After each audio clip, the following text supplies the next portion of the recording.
A very good morning. Thanks for clicking on to the Tuesday edition of Vogan's European Outlook. We've got midsummer level heatwave conditions across the eastern half of the United States at the moment, while at the same time we have got a push of fairly substantial cold air off the Arctic that is going to be merging with this hot air getting forced out over the Atlantic. So the two are going to combine over the northwest Atlantic to fuel a much more powerful jet stream. Of course, the collision between warm and cold means that it produces a faster moving jet stream aloft, and that is going to be the basically the fuel to the fire, so to speak, in terms of low pressure that will deepen over the eastern side of the North Atlantic as we go through the remainder of this week. But certainly we do have a lot of things going on at the moment. We've got systems coming in across the British Isles, bringing wet and windy weather, spells of more settled conditions in between that. But as we go through the remainder of this week, folks, our friend, the Scandinavian high pressure system to the east, is going to be our what's going to help us stay away from deep areas of low pressure as we go through the latter half of this work week. Deepening areas of low pressure will be a factor as we go through the remainder of this week, but they will largely get deflected up towards Iceland and the Faroes as opposed to into the British Isles. But that may change as we go through the second half of the upcoming weekend. But you can see here, this is off the GFSD, 150 millibar temperatures.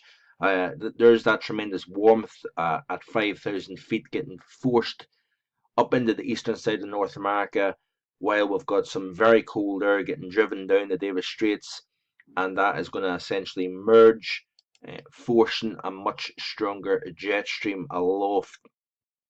What that will essentially do is we are going to see a dip over this region of the Atlantic here to the west of Ireland.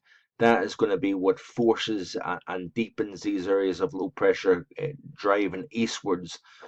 But thanks to the Scandinavian high, these areas of low pressure, rather than cutting right across the British Isles, will essentially go up towards the north. We will get, of course, the frontal system associated with these areas of low pressure that will push across the UK and Ireland. We've got a fairly substantial one coming up tomorrow night. So Wednesday night into Thursday, wet and windy conditions. We'll catch a break on Thursday. Then the next system comes in during the day, and Friday another very deep area of low pressure gets lifted up towards Iceland. That associated front will push wet and windy conditions through Friday. And then as we go into the weekend, we'll catch a little bit of a lull, but it's actually the interesting factor in all this is we've got Maria and we've got Lee. That those two systems are going to be lifting northeastwards over the course of this week. And what they essentially the models are suggesting is that these two areas of they will eventually become extratropical. Of course, Maria is still a hurricane at the moment. Lee, believe, still either a hurricane or a tropical storm. The models are indicating that these two systems merge, and with the slight weakening or the eastward progression of that high over Scandinavia, it essentially opens a door to these two systems merging into one big storm system that will essentially cross just to the north of the UK during the day on Sunday. So that's going to be very interesting to see. But you can see here as I skip forward, there is the two air masses colliding, jet stream increases in response to that. And then as we go through the remainder of this week here, we have got a pretty much a winter level jet strength across the Atlantic. So there goes low pressure system number one. As you can see here, it lifts to the north. We have got a cool shot of air coming in on the backside, but notice here very carefully, we have got this big dip in the jet here.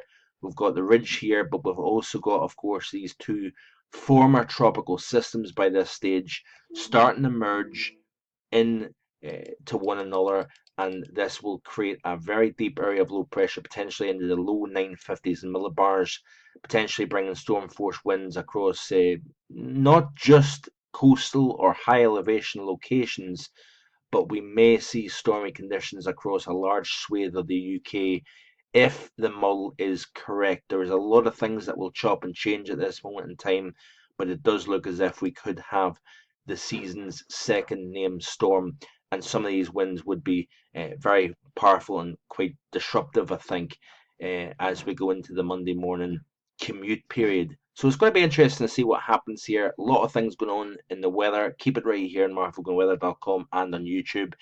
And I'll be back in the next couple of days with more on this potential second named storm of the season. Bye for now.